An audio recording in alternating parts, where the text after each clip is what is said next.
सोमवार व्रत की संपूर्ण कथा। अमरपुर नगर में एक अत्यंत धनी व्यापारी रहता था।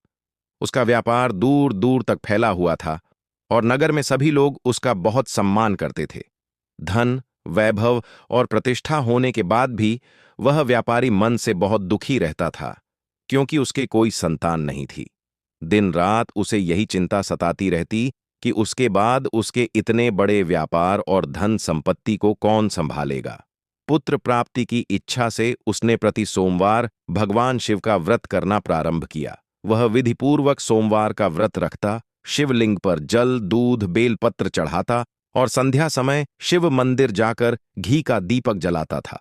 उसकी सच्ची भक्ति और निष्ठा को देखकर एक दिन माता पार्वती ने भगवान शिव से कहा, हे प्राणनाथ, यह व्यापारी आपका सच्चा भक्त है। यह कितने वर्षों से श्रद्धा और नियम से सोमवार का व्रत कर रहा है। कृपा कर इसकी मनोकामना पूर्ण कीजिए। भगवान शिव ने मुस्कुराते हुए कहा, हे पार्वती, इस संसार में प्रत्येक प्राणी को उसके कर्मों के अनुसार ही फल प्राप्त होता है। परंतु माता पार्वती नहीं मानी।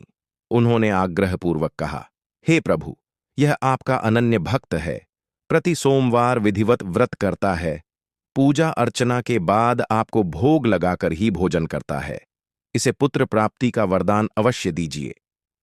माता पार्वती के आग्रह से प्रसन्न होकर भगवान शिव ने कहा, हे पार्वती, तुम्हारे आग्रह पर मैं इसे पुत्र का वरदान देता हूं, लेकिन इसका पुत्र केवल 12 वर्ष तक ही जीवित रहेगा।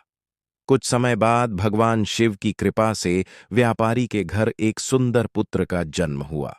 पुत्र प्राप्ति से व्यापारी और उसकी पत्नी अत्यंत प्रसन्न हुए। समय बीतता गया और बालक धीरे धीरे बड़ा होने लगा।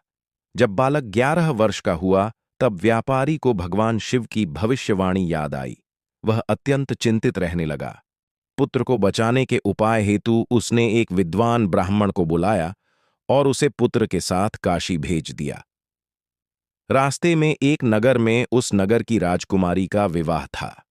राजकुमारी का होने वाला पति अचानक अंधा हो गया था।